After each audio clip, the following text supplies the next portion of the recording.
Почитувани гледачи, добро вечер во уште едно отворено студио на телевизија Нова. Вечерва дебатираме, односно дискутираме околу политичкиот земјотрес кој ја снајде Европската Унија. Мнозинството британци, околу 52%, се изјаснија дека не сакаат да бидат дел од европското семејство. 48% сакаат и понатаму да бидат во блиски релации со Брисел. Ова е вечерва тема на дебатата на телевизија Нова, за која што ќе разговараме со универзитетскиот професор Ивица Јосифовиќ. Најавувам директни вклучувања од нашиот известувач Елена Ивановска-Мукоска од Лондон, која што неколку дена е во англиската престолнина и редовно не известува за случувањата поврзани со Брекзит.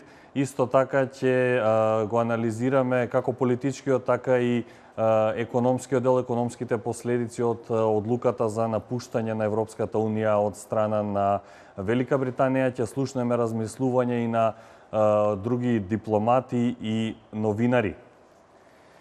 Почнуваме со господинот Јосифовиќ. Професоре, утринава Европа почна да живее нова реалност. 52% речиси од британците се изјаснија дека се против останување во Европската Унија, односно дека се за излез од Европската Унија. 48% го сметаат спротивното, сметаат дека ќе имаат подобра иднина во рамки на Европската Унија.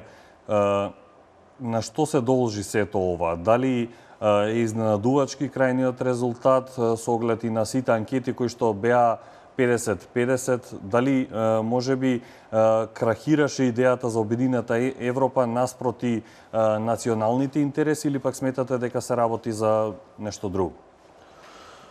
Па видите, кога ќе ги видите резултатите, тие процентуално и не се многу големи и не е нешто посебно за изненадување таквиот резултат, од причина што до самиот момент на гласање резултатите беа изедначени. Постојано имаше анкети во кои што едната страна или другата страна беше во одредена предност и се очекуваше дека резултатот ќе биде толку близок.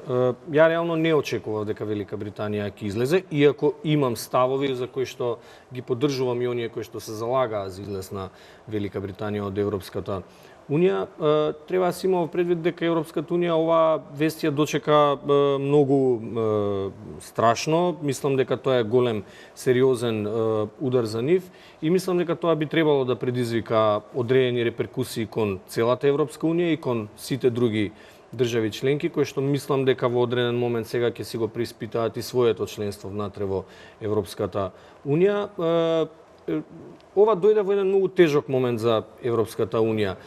Ова најмногу се должи првенствено од тоа што Европската Унија во овој момент се наоѓа во една огромна криза, која што е подкрепена со економски, со политички и со безбедносни мерки, и ова дојде во еден момент кога Европската Унија многу тешко се справуваше со сета таа криза. Не успеа да се справи адекватно и временски доста и требаше време со справување со рецесијата и со должничката криза.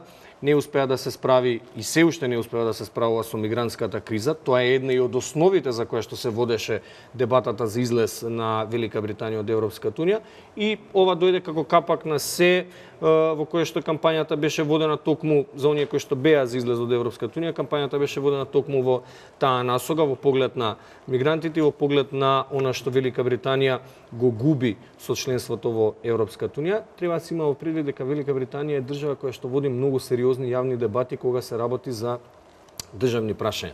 Оттаму и таа разлика е доста мала, затоа што тие јавни дебати, како што се наближуваше референдумот, се одржуваа се почесто и затоа резултатот според мене не е за изненадување. Се очекуваше да биде толку тесен, меѓутоа Велика Британија одлучи да излезе сега од Европската Унија. Сега ќе треба Европската Унија да функционира со 27 држави членки.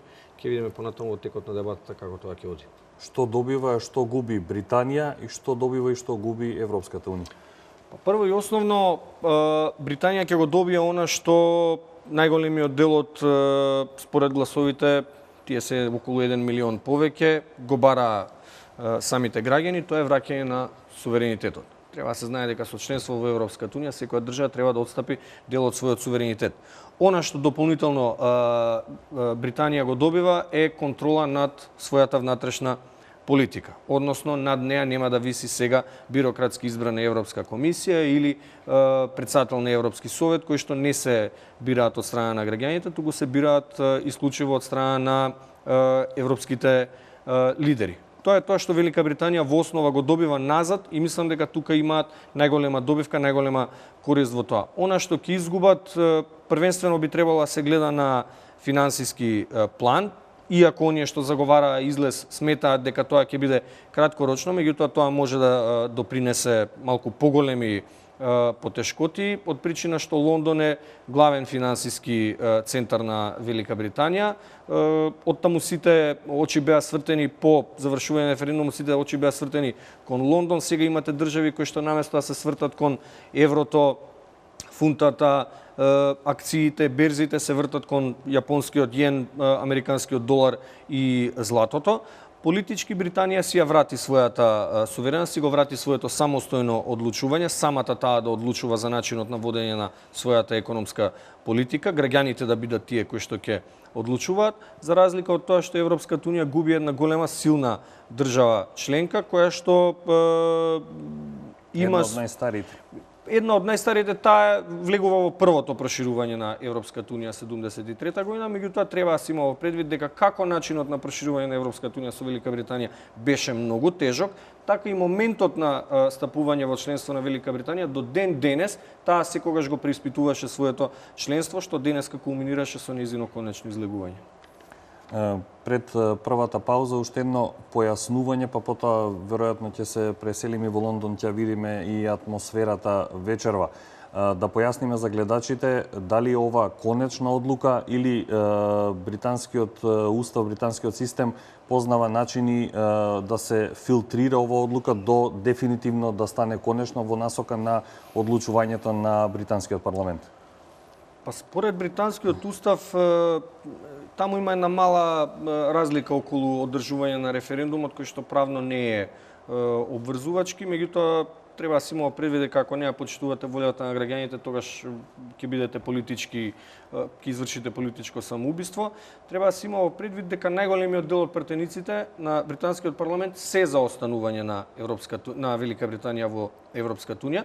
Треба да се има предвид дека периодот од 2 години до конечното излегување на Велика Британија, сите правни акти кои што се поврзани со излегувањето треба да поминат низ собранието, што значи дека односно низ парламентот, што значи дека целиот парламент може да гласа и тие да не поминат. Конечното повлекување на Велика Британија од Европската унија исто така треба да помине низ парламентот на Велика Британија, за кое што можно е, иако не верувам, тоа нема шанси да се случи, бидејќи ќе повторам, тоа би значило политичко самоубиство, пратениците да гласаат спротивно на волјата на граѓаните кои што го дадоа својот глас на референдум. Исто така, тоа повлекување ќе треба да помине и низ институциите на Европската унија и низ секоја држава членка поединечно. Во оваа насока треба да се обсервира и најавата за оставка на Камерон во октомври, дека ќе води државата додека не пројдат овие тој самиот потврди дека доколку референдумот не успее, односно доколку Британија излез од Европската унија, дека тој ќе поднесе оставка, што и го направи денеска, но со напомена дека останува на функцијата до октомври, мислам, кога се и редовните избори за лидер во неговата конзервативна партија. Јас ви благодарам за овој дел од разговорот. Одиме со кратка пауза, па потоа повторно се враќаме во студиото со директни вклучувања и од Лондон.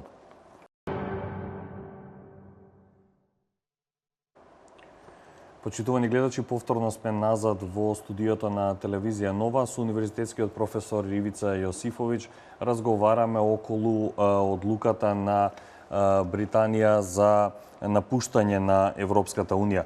Професоре, едно од главните прашања кои што се поставува деновиве по одлуката на британците, односно денеска, е дали може да се очекува домино ефект и референдуми со слични прашања, односно за напуштање на Европската унија и од други држави членки на ЕУ.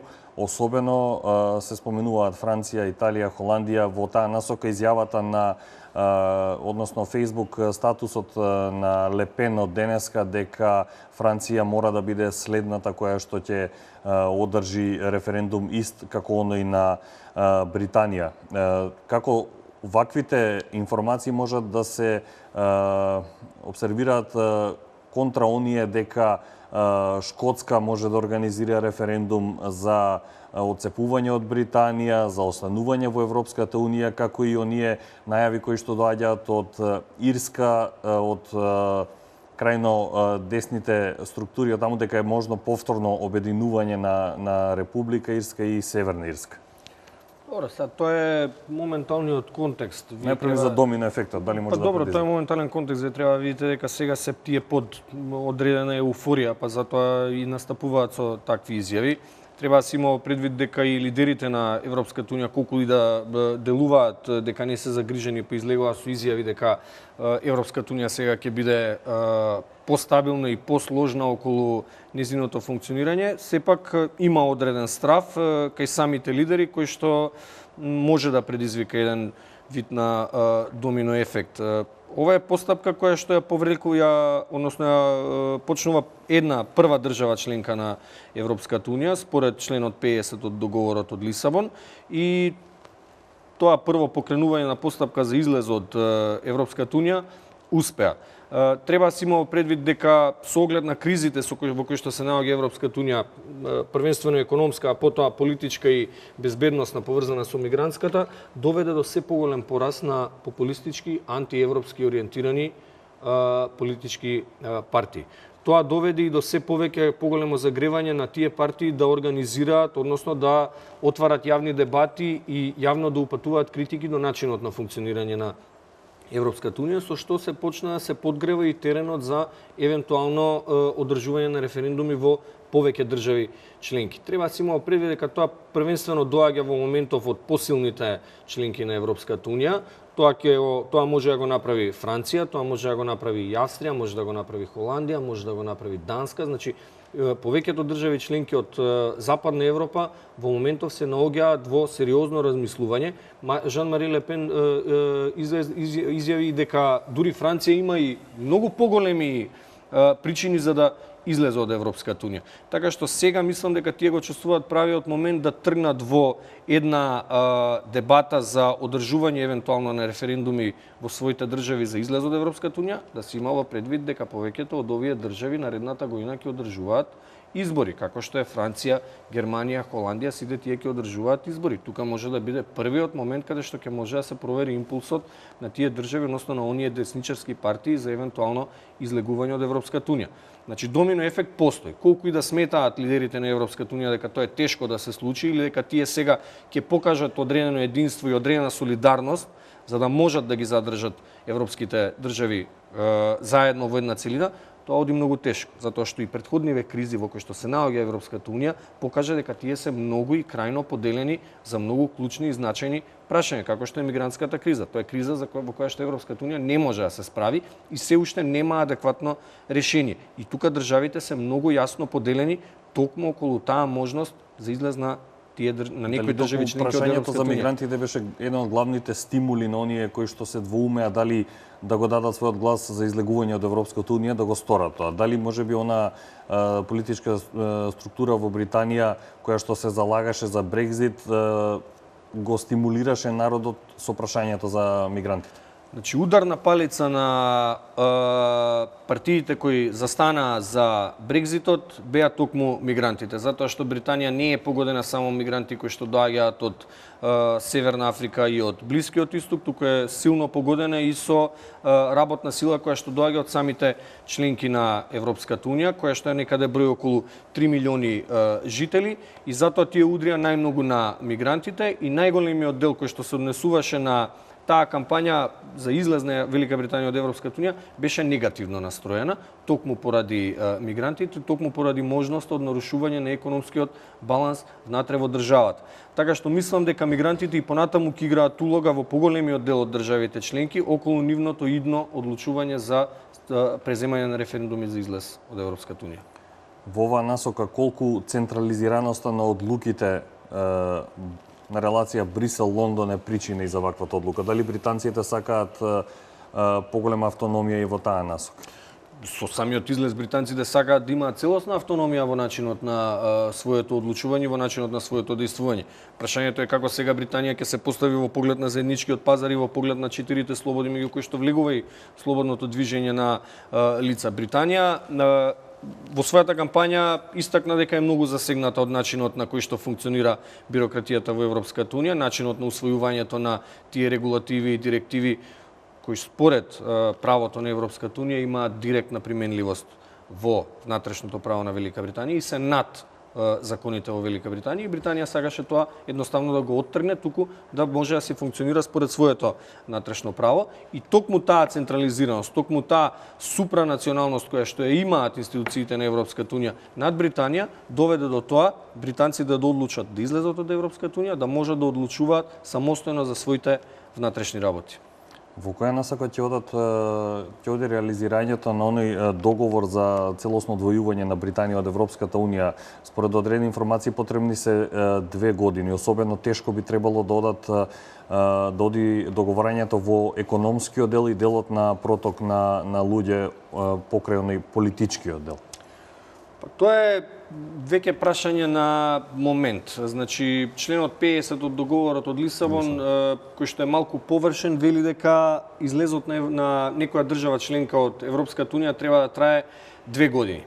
Меѓутоа, тоа е, според мене, можеби најлесниот дел. Потешкиот дел ќе биде подоцна откако ќе поминат тие 2 години, откако ќе заврши излезот на Велика Британија од Европската унија и како ќе се формализираат односите на Велика Британија со Европската унија во наредните периоди, кои што се првенствено економски, и тие може да траат подолг временски период, можеби повеќе од 3, 4, 5 или 6 години.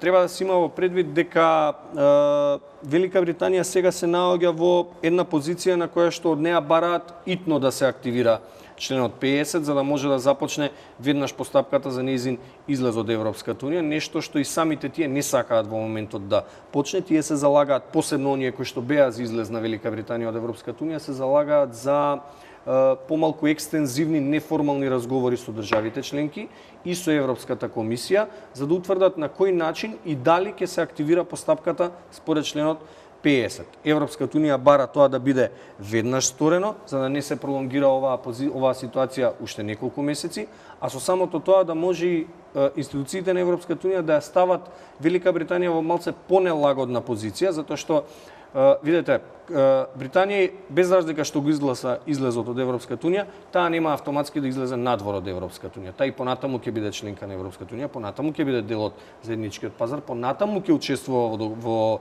буџетот на Европската унија и нејзините граници и понатаму ќе бидат отворени. Меѓутоа, она што следува е склучување на економски аранжмани со државите членки на Европската унија и со самите институции на Европската унија, што може да најде на потешкоти, бидејќи Велика Британија би сакала да остане дел од заедничкиот пазар, да има удел во економските политики на Европската унија, меѓутоа од друга страна сметам дека самата Европска унија ќе постапи малце брутално према Велика Британија, затоа што ако во тој случај ги олесните на Велика Британија односите економски со Европската унија, тоа само може да привлече други држави членки да можат многу полесно да започнат постапка за излез од Европската унија. Што може да се очекува од состаноците на првите луѓе на Европската комисија, Европскиот парламент, Јункер, Туск, холандскиот премиер како представник на земја председавач? Дали некакви обиди за останување во некои прифатливи релации со Британија, дали остар жесток став, имајќи ја предвид изјавата и на Меркел дека Европската унија останува во коректни партнерски релации со Велика Британија? Да, мислам дека сега тие малку и ќе ја заострат својата реторика, зборам за лидерите на Европската унија, иако мислам дека подоцна ќе се балансира целата таа ситуација. Мислам дека Британија, Франција и Германија не би требало да си го дозволат луксузот да ја држат Велика Британија подалеку од Европската унија, затоа што се извозно ориентирани кон Велика Британија и мислам дека од тоа ќе имаат придобивка. Сепак ваквиот начин на кој што сега застануваат лидерите на Европската Унија е малку површен. Тие мораше веднаш, од како видоа дека е донесена одлуката за излез, мораше веднаш да се состанат, тоа беше неизбежно, мораше да излезат со заедничка позиција и заеднички став. Она што ќе го имаме поконкретно како на тамошно действување може да се случи во наредниве денови. Прво ќе треба британскиот парламент да има состанок, мислам, утре или евентуално во понеделник, потоа ќе треба да има самит на Европската Унија во вторник или во среда или во текот на таа недела, каде што ќе биде повикан Дејвид Камерон за да може да изрази одлуката на граѓаните за подоцна. А пред тоа имате и состанок на државите основачки на Европската Унија, што е малку дискриминирачки во однос на другите држави членки и дури подоцна ќе може да се знае во која насока ќе следат сите тие разговори, сите тоа формализирање на односите на Велика Британија со Европската Унија и целата таа постапка која што треба да тече според членот 50. Како мислите дека ќе се пополни она финансиска дупка која што се отвара со излегувањето на Велика Британија? Можно ли е да профитираат, така да кажам, одредени земји членки кои што се на листата на чекање? Па некои посериозни држави членки кои што се на листа на чекање за да покријат една таква голема финансиска дупка, речиси и да нема, се работи за кандидати за членство за кои што Европската Унија и самата кажа дека до 2020 не би го отварала тој процес на проширување, така што мислам дека она што ќе следува е тој период од 2 години да измине, за потоа да може да се склучат договори економски со Велика Британија за да може токму во таа насока да се ублажи таа финансиска дупка. А ако поентата или ако целите евентуално на Турција, ја не се согласувам, не верувам дека Европската Унија би се довела во таква позиција да држи некоја држава членка надвор од Европската Унија, односно да ја држи како статус кандидат повеќе од 40 години и при тоа при излезна некоја друга држава членка да ја привлече таа Турција да влезе во Европската Унија. И благодарам за одговорот. Од режијата ми јавуваат дека ја имаме колешката Елена Ивановска-Муковска од Лондон. Режија, дали ја имаме Елена? Елена, добро вечер и за тебе и за нашиот снимател Дарко Костовски. Каква е атмосферата вечерва во Лондон? Исходот го знаеме, се случи политички земјотрес на ниво на Европска Унија, британците изгласа дека сака да ја напуштат Европската Унија. Каква е атмосферата во моментов во Лондон? Па, во моментов е доста раздвижено, еве може да се забележи дека граѓаните поминуваат тука во центарот пред парламентот и постојано на секој на свој начин дава некаква поддршка, односно мирен протест против одлуката, односно мнозинството кое што изгласа дека Британија треба да излезе од Европската Унија. Пред малку нашата камера регистрираше неколку протести овде. Најинтересни оние кои што сакам први да ги слушнеме и да гледаме се двајца млади луѓе кои што дојдоа целосно обоени во знамето на Европската Унија и кои што тука во самиот центар на Лондон и каде што има многу новинарски екипи испратија порака дека младите во Британија сакаат да останат во Европската Унија. Предлагам да ги слушнеме овие изјави па се враќаме повторно.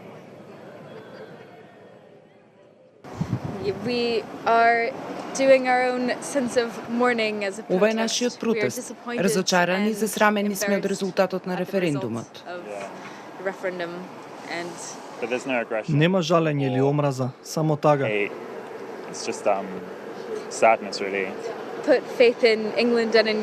Им верувавме на Англија и на Европа дека ќе овозможа да продолжи напредокот по свој нов пат, но ова е нашиот израз на тага. Да, се надеваме, се обидовме. Не познавам никој што гласаше за излегување. Можеби затоа што имам помлади пријатели.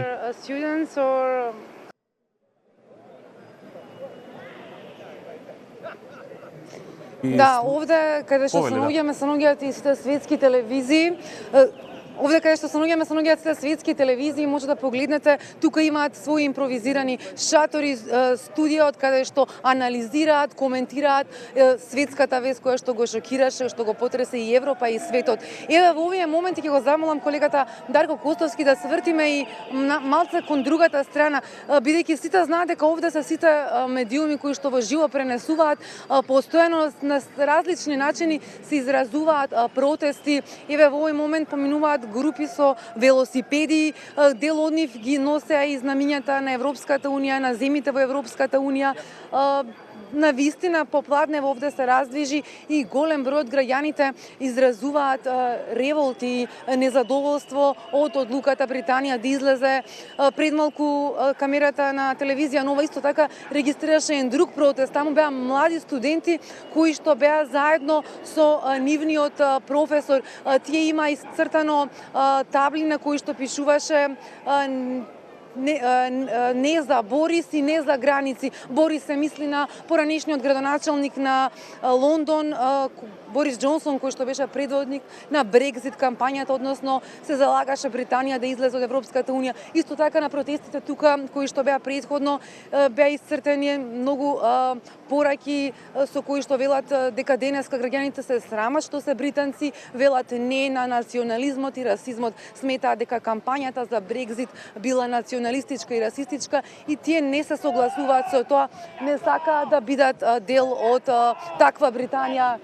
Еве во овој момент може да регистрира камерата, многу луѓе поминуваат и изразуваат своји ставови, знаат дека тоа ќе биде пренесено на секаде ни светот, бидејќи како што кажав и како што видовме, тука се сите светски медиуми кои што известуваат. Пред да продолжиме, Градимир, предлагам само што да погледнеме уште две изјави од оној протест што го спомнав претходно на студентите и нивниот професор кои што исто така не се согласуваат со одлуката Британија да излезе од Европската унија, велат можеби е доцна, но сепак тие сакаат да го кажат својот став и го кажа. Предлагам да ги погледнем и тие изјави. Не е демократија, нели? Не сме молути на целиот свет. Ние не сме такви како земја. Не веруваме во тоа. Ние, младите, сме тие што мораат да го доживеат ова и не се согласуваме со тоа што го реши мнозинството. Мислам дека ако јавноста предизвика доволно притисок, може да влијае на преговорите. Не смееме да се предадеме без борба. Мораме да го кренеме гласот. Младите имаат креативен, критичен став кон нашето општество, имаат нешто интересно да кажат. Свесни се дека оваа дебата, иако представува мал дел од британското население, тие велат дека е недемократски. Не се согласувам со причината зошто не е демократски. Имаше јасно мнозинство од 2% и тоа е доволно за гласањето, но причината за тоа е влијанието на приватните медиуми. Руперт Мурдок, Daily Mail и Daily Express наметнуваа ставови дека гласањето за излегување е всушност антиимиграцијски и расистички став. Така, Елена, ги видовме изјавите на лондончани, она што ти ни го пренесе како информација за огромното незадоволство од исходот на референдумот и од резултатите од жителите на англиската престолнина. Ова веројатно се должи на фактот дека Лондон е можеби единствениот центар во Британија, во Англија, се извинувам, кој што гласаше за останување во Европската унија, за разлика од останатиот дел на Англија кој што гласаше за Брекзит, како и Велс, за разлика од, реков, Лондон, заедно со Шкотска и Ирска. Дали веројатно ова е резултат на таквиот податок дека големото мнозинство во Лондон е за останување во Европската унија?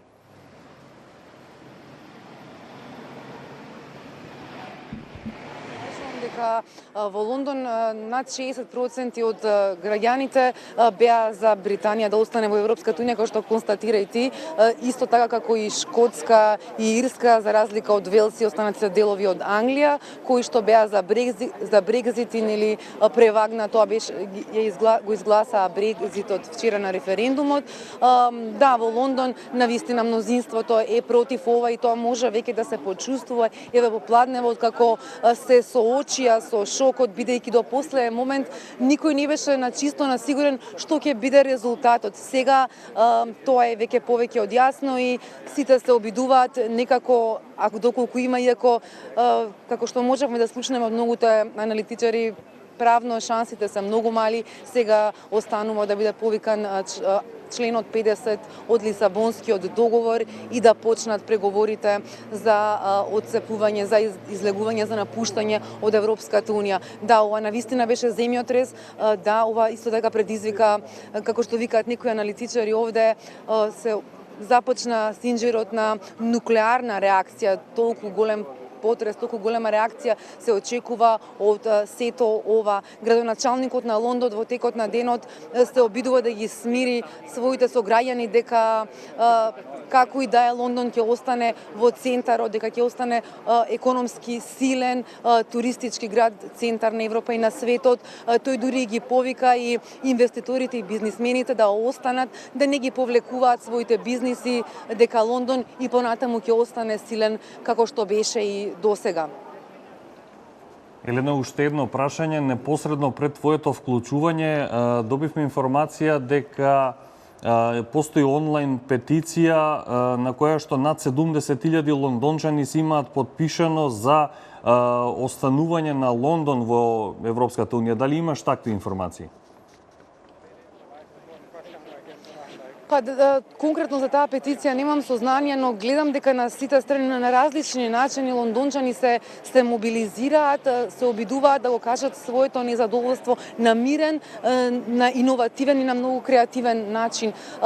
Постојано еве додека сме тука поминуваат различни групи на граѓани кои што на свој различен начин го изразуваат незадоволството. Тоа веројатно ќе продолжи и во понатамошниот, дека засега никој не знае како тоа би го сменило официјалниот и конечен резултат на референдумот, кој што можеби не со толку голема разлика од некои 1 милион и повеќе гласачи, но сепак тоа е официјалниот референдум кој што сега треба да се почитува.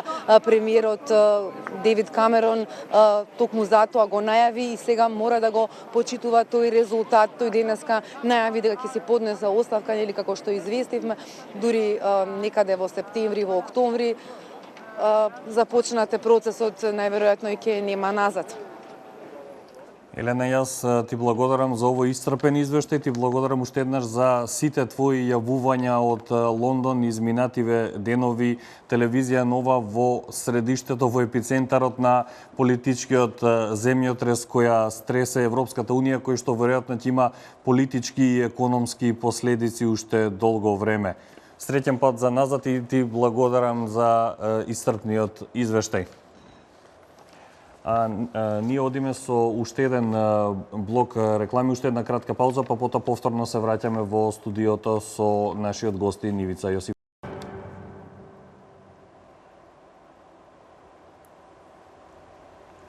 Се враќаме повторно во студиото на телевизија Нова.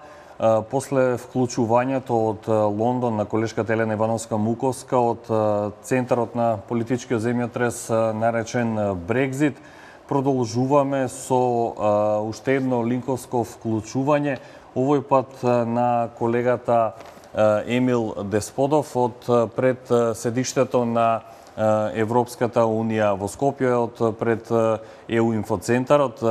Емил, со тебе ќе поразговараме околу пораките, односно политичките толкувања на она што е вест број 1 денеска во светот, околу Брекзит, околу размислувањата на некои наши поранешни дипломати и актуелни новинари, какви реперкусии се можни, како на европски план и што може да се очекува на релација Брисел-Скопје, односно Европска унија Македонија. Колку што знам, треба да ги сублимираш изјавите на Цветин Чилиманов и амбасадорот поранешниот амбасадор Ристо Никовски, повели со главните поенти од нивните ставови. Добро вечер, градо, добро вечер и до твоите гости. Како што знаеме, Обединетото кралство кажа збогом на европското семејство, откако 52% од британците на референдум се изјаснија дека сакаат излез од Европската унија. Дали и колку тоа би можело да наштети на Република Македонија, ги прашавме денеска поранешни амбасадори, актуелни новинари и политички аналитичари Ристо Никовски и Цветин Чилиманов. Поранешниот амбасадор Никовски вели дека напуштањето на Обединетото кралство од Европската унија нема многу да наштети на Македонија, бидејќи сепак ние сме мала земја и на политички и на трговски план. Но сепак останува, нашиот фокус останува на тоа не на Брекзит и на напуштање на Обединетото кралство од Европската унија, туку на понатамошните европски проширувања. Да погледнеме изјавата на Ристо Никовски. Мислам дека во целина сите имаат штета. Можеби најмногу ќе имаат британците, зашто Европа обединета беше фактор на меѓународната сцена. Британија, иако е пета светска економија, сама е сепак еден мал сегмент. Европа обединета играше голема улога, сериозна улога. Сите губат, Британија веројатно најмалце, меѓутоа тоа е реалноста, следи понатака и Брисел веќе најави дека процесот на излегување на Британија ќе биде краток, ќе го направат најкрус можен рок. Може да има нови излегувања. За нас е најклучно дали ќе има нови влегувања. И мислам дека тука Македонија во целина нема некои последици од ова, бидејќи ние сме на мала држава, на трговски, на било кој начин, политички и социјален, нема да се чувствува ништо. Единствено станува прашање проширувањето, бидејќи не треба да забораваме дека една од главните аргументи на тие што беа за излегување од Унијата во Велика Британија беше што сакате Европска унија со Турција, Македонија, Босна и Херцеговина ќе ги плаша на некој начин со нас. И мислам дека тоа ќе биде одредена поука за Брисел при следното проширување и при третирањето на нашите кандидатури, да води сметка дека може слично да има кампањи во Франција, например, Лепен и другите десни партии, и во Холандија и слично и така натака, така да тоа може да биде некаква рефлексија врз нас која ќе се појави, не знам, после 3, 4, 5 години. Во целина, Македонија не е загрозена на никој начин од овој потек на Обединетото кралство.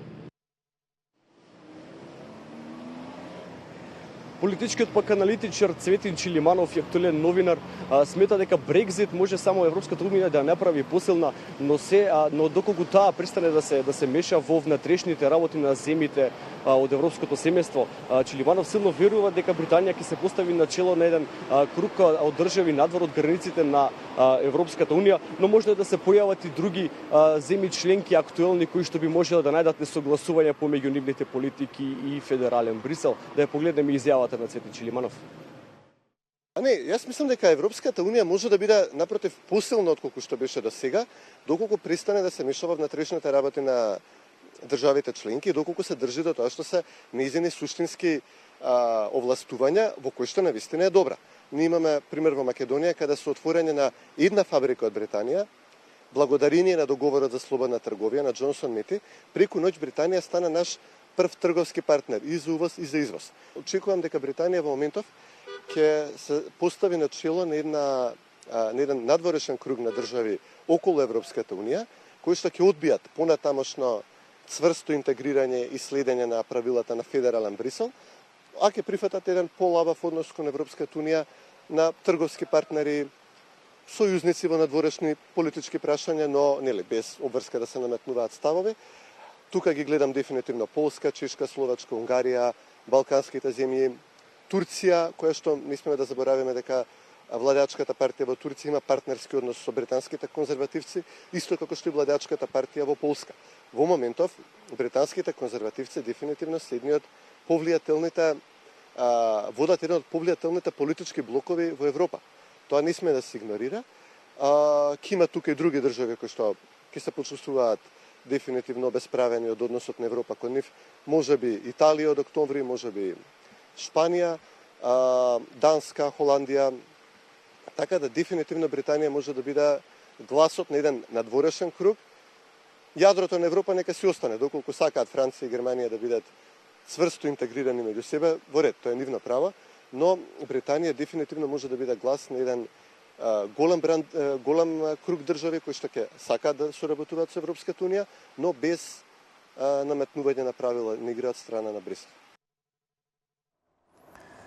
Така, Емил, ги видовме размислувањата и на поранешниот амбасадор Ристо Никовски и новинарот Цветин Чилиманов за едниот очекувана одлука дека Британија го напушта европското семејство бидејќи не сака повторно во иднина да биде во друштво со земји како Турција или некои други држави од Западниот Балкан, додека Чилиманов очекува нови излегувања од Европската Унија и нов одреден неформален сојуз на држави кои што го напуштиле Брисел. Јас ти благодарам за ова вклучување и учеството во дебатата.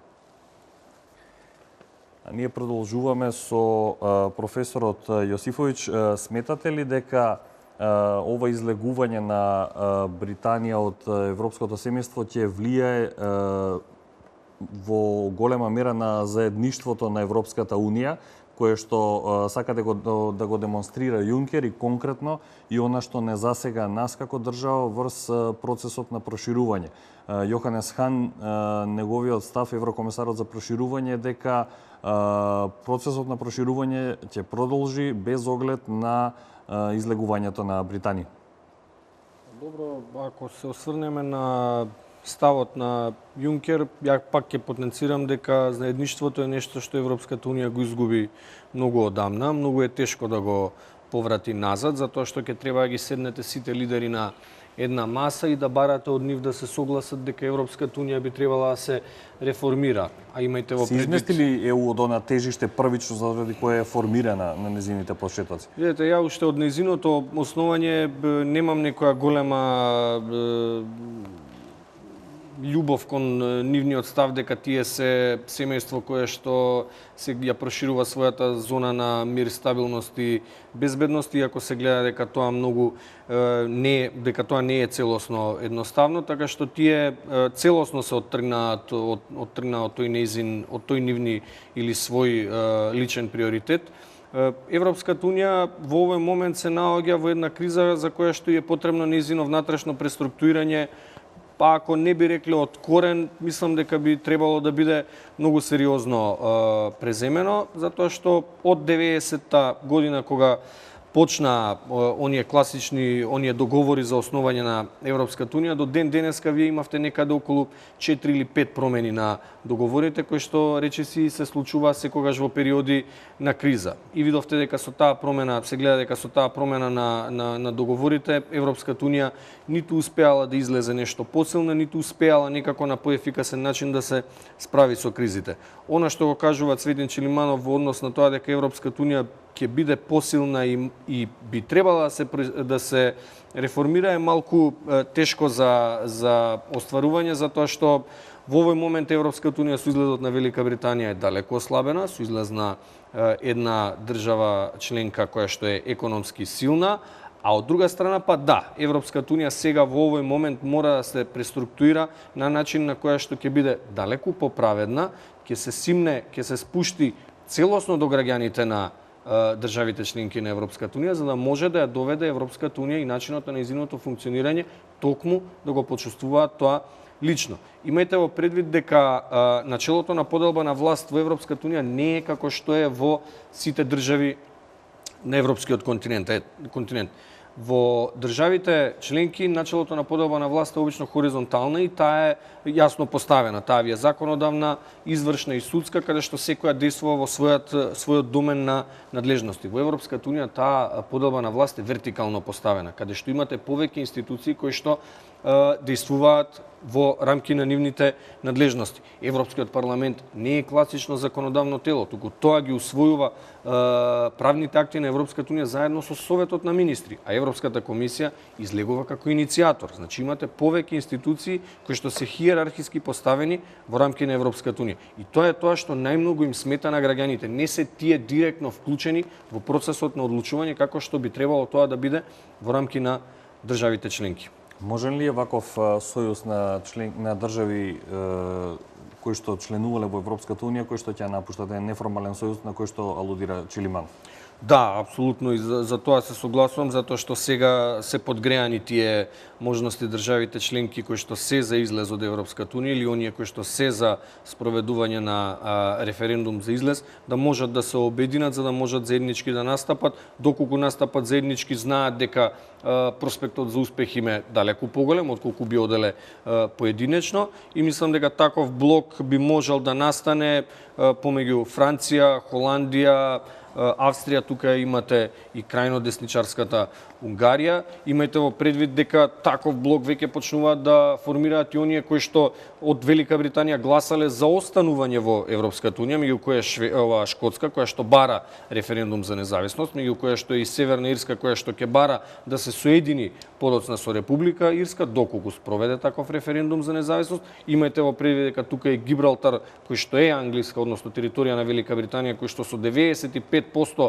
гласаа за останување во Европската унија и со самиот овој излез се доведува и прашањето за таа територија во однос на низините односи со Шпанија, бидејќи имате голем број на граѓани кои што ја преминуваат таа територија секојдневно за да работат во Шпанија. Сега со излезот на Велика Британија тоа може да стане прилично проблем. Така што да, блокови сега може да се создаваат. Впрочем, Велика Британија, еден од причините кои што беше за излезот беше и таа блоковска поделеност. Се настојуваше Европската унија да се движи на две нивоа, односно да има две интеграции на Европската унија, во која што Британија како силна економија влегуваше во оние држави членки кои што се залагаа за побрза интеграција помеѓу државите членки со силни економии, кои што на граѓаните на Велика Британија тоа силно им сметаше. Го споменавте и економскиот дел, односно можните економски последици. Имаме подготвено и изјава од универзитетскиот професор Томе Неновски околу можните последици, падот на фунтата, односот со еврото и последиците кои што се можни за Република Македонија. Предлагам да ја погледнеме и изјавата од професорот Неновски. Во Велика Британија со самото излегување од Европската унија си ја задржува, се разбира фунтата, меѓутоа незината вредност денеска паѓа, а тоа ќе има силно влијание врз незините надворешно трговски односи. Таа денеска девалвира, или во минатите данови исто така девалвираше, а девалвација во основа значи поттикнување на извозот, значи извозниците од Велика Британија ќе имат корис од ова што се случува со нивната валута, со фунтата. Корис имат и многу туристи кои решиле летово или оваа година додат во Велика Британија затоа што за помалку домашни пари ќе купат повеќе пари фунти во Велика Британија. Меѓутоа тоа нема долго да трае затоа што и не смее да трае затоа што после неколку месечно влијание на таа девалвација може да дојде до пораст на инфлацијата во Велика Британија, а тоа може да има негативни реперкусии за целината на националната економија, што значи дека до крајот на годината би требало таа состојба да се ситуира, стабилизира. Друга страна, излегувањето на Велика Британија од зоната на Европската унија ќе има влијание и врз економијата на Европската унија, затоа што и вредноста на еврото денеска исто така добива некои девалвирачки вредности во однос на останати светски валути, пред се во однос на доларот и златото. Она што ќе би ги интересирало граѓаните, нели на светските берзи фунтата ја повлече со себе и еврото, дали денарот во однос на еврото може да има некакви промени? Да, многу е добро прашањето и одма ќе речем дека таква промена нема да се случи затоа што денарот ја дели судбината на еврото во фиксен износ. Што значи ако еврото и досега речиси 20 години било 61 денар за 1 евро и утре и други дени натаму ќе остане со таа вредност, со тоа што велам, значи турбуленциите кои што еврото ќе ги доживува на светските берзи, валутни берзи, ќе се пренесат како турбуленции на денарот во однос на другите светски валути. Веќе реков, ако доларот апресира, значи поскап станува, граѓаните би плаќале повеќе денари за 1 долар. Ако јенот апресира, граѓаните би плаќале повеќе денари за 1 јен. Меѓутоа и денес и утре, како што веќе реков, да граѓаните нека бидат помене спокојни и натаму ќе може да се купува 1 евро за 61,5-6 денари.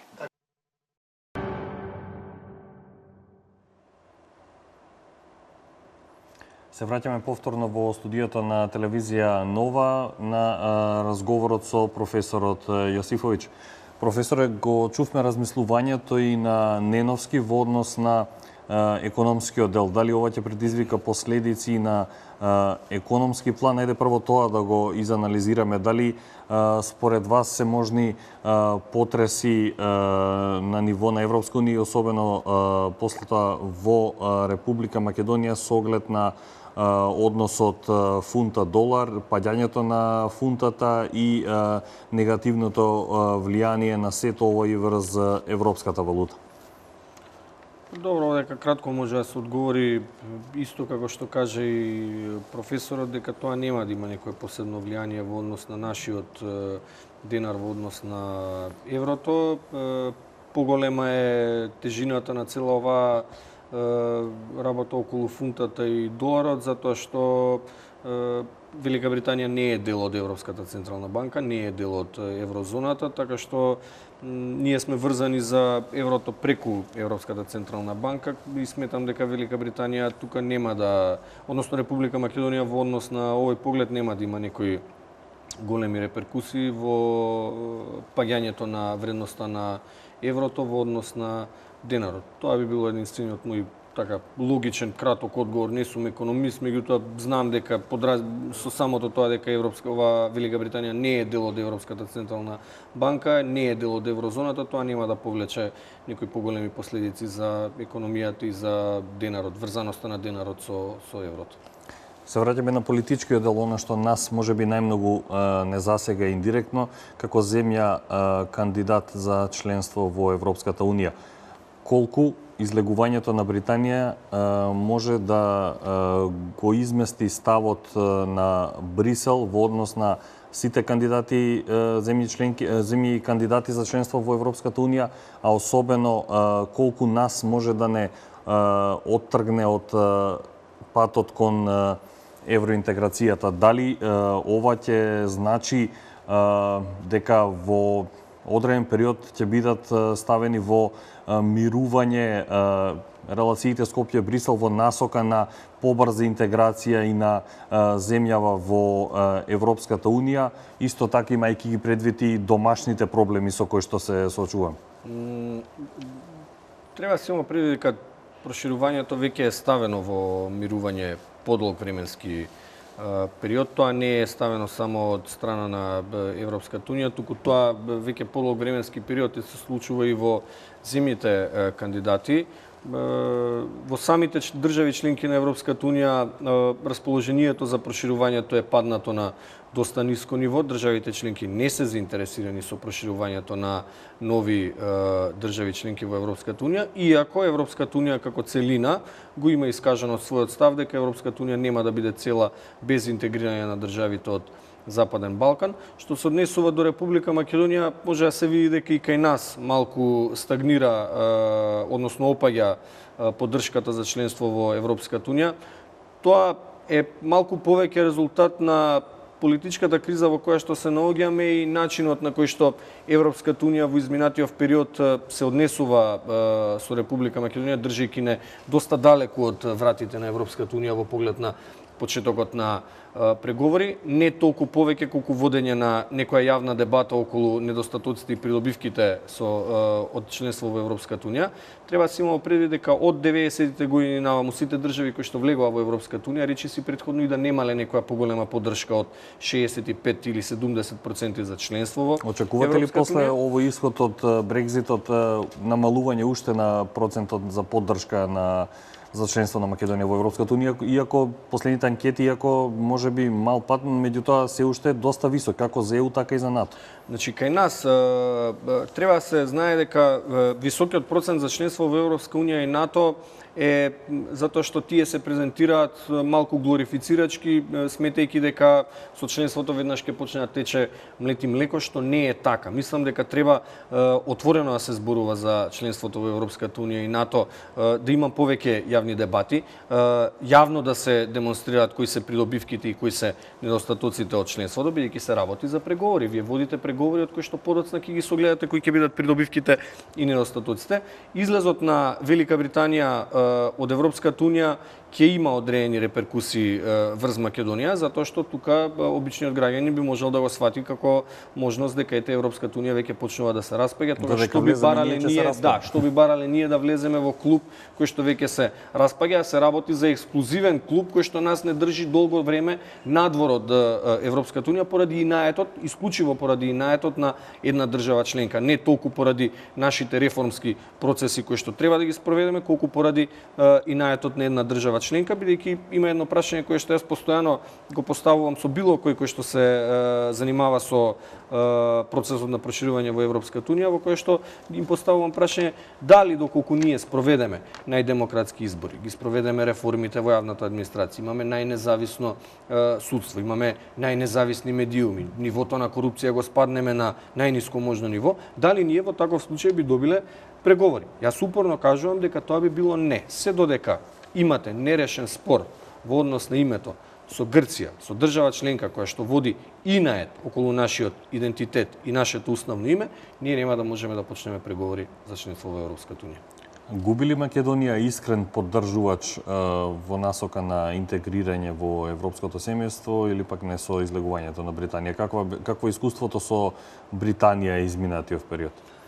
Па, ако гледате од аспект на лидерството во Велика Британија и дека тие се залагаат и се за проширување на Европската унија, да, во таков случај Република Македонија губи поддржувач, меѓутоа имајте во предвид дека една од поентите на унија кои што беа за излезот на Велика Британија од Европската унија беа противници на процесот на проширување, граѓаните гласаа за токму за тие ставови, што значи ако го спуштите на граѓанско ниво, тогаш ќе знаете дека во некои случаи не сте изгубиле некој голем поддржувач, туку сте изгубиле токму држава која што е против проширување, а ако го кренете тоа малку на повисоко политичко ниво во рамки на парламентот или во рамки на владиниот кабинет на Велика Британија, тогаш се согласувам дека е изгубен голем поддржувач на Република Македонија. Мислам дека и тие иако се надвор од Европската унија, доколку се смени, односно откако ќе се смени власта, мислам дека тие не би се поставиле во улога на држава која што ќе ги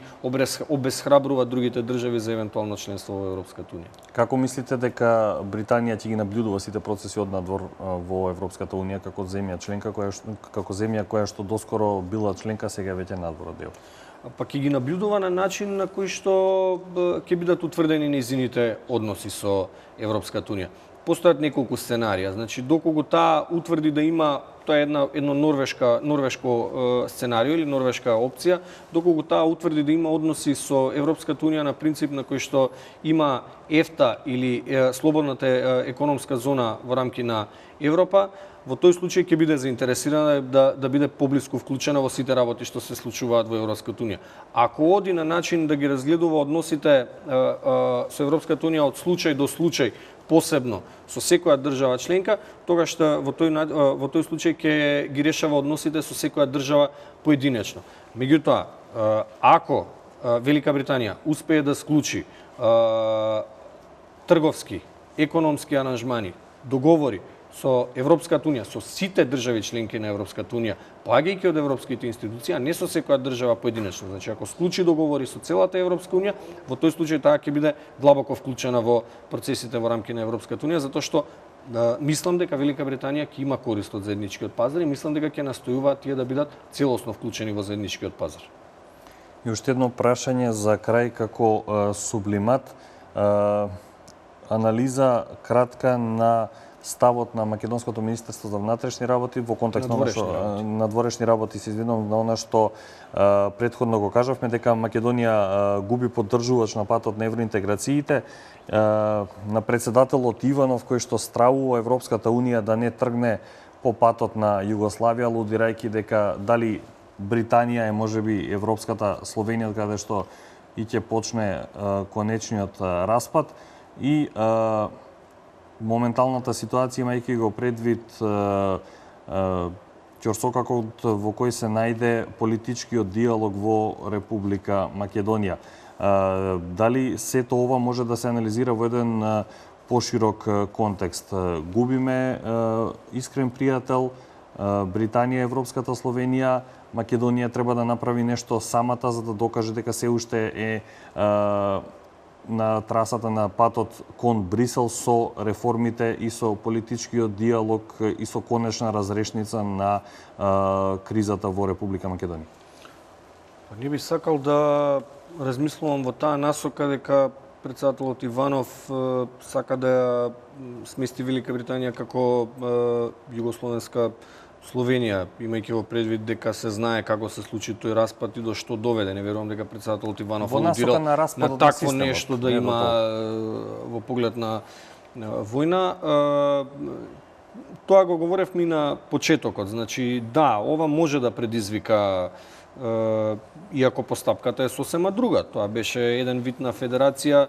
Европската унија не функционира целосно како федерација, туку има и елементи на конфедерација и елементи на сојуз на држави. Сепак излезот на Велика Британија сигурно ќе повлече апетити кон други држави членки да одлучат и тие да излезат надвор од Европската унија, меѓутоа тоа е постапка која што не оди така едноставно како што беше во случајот со излез на држави, доколку тоа се случеше мирно, со случајот на излез на држави од поранешна Југославија. Аналогно гледано, да, Британија е Словенија во рамки на поранешна Југославија и тоа ќе сигурно ќе предизвика домино ефект други држави да тргнат по тој пат. Ако гледаме во рамки на Република Македонија, мислам дека ние прво треба да ја решиме политичкава криза за да можеме да влеземе во некаков посериозен степен на спроведување на реформи, бидејќи се додека ова не ни го леснува патот. Апсолутно не ни го леснува патот, ова дури може и да ни го отежни патот, бидејќи со самото ова Европската унија ќе има малку поригорозен пристап кон сите оние кои што ќе сакаат да влезат во членство во Европската унија, бидејќи внатре во самата унија има расцеп околу начинот на кој што се одвива процесот на проширување. Прво ќе треба нормално ние да си ги решиме домашните работи, политичката криза во која што се наоѓаме, тоа не ни дава за право да можеме да се надеваме дека тоа ќе биде во некој побрз рок, така што се додека обстојува или постои оваа политичка криза, мислам дека ние не можеме така едноставно или со мирна глава да влеземе во процес на проширување, односно со реформирање на институциите или со реформирање на областите. Господин Јосифовиќ, јас тука ќе ви се заблагодарам за учеството во отвореното студио на телевизија Нова и за сите ваши ставови околу темата која што од денеска па во периодот кој следи ќе биде најактуелна на светски план, изгласувањето на 52% британци за напуштање на Европската унија. Ви благодарам уште еднаш. Благодарам. Почитувани гледачи, тоа беа ставовите на професорот Ивица Јосифовиќ околу излегувањето на Британија од Европската унија во уште едно отворено студио на телевизија Нова, во кое што имавме вклучувања и од Лондон, средиштето на земјотресот која снајде Европската Унија. Британците изгласа напуштање на европското семејство со 52%. Јас ви благодарам за вниманието со кое што не следевте. Правете го тоа и во деновиве кои што доаѓаат, бидејќи Брекзит и натаму ќе биде тема за опширна анализа. Следува уште еден информативен блок на телевизија Нова.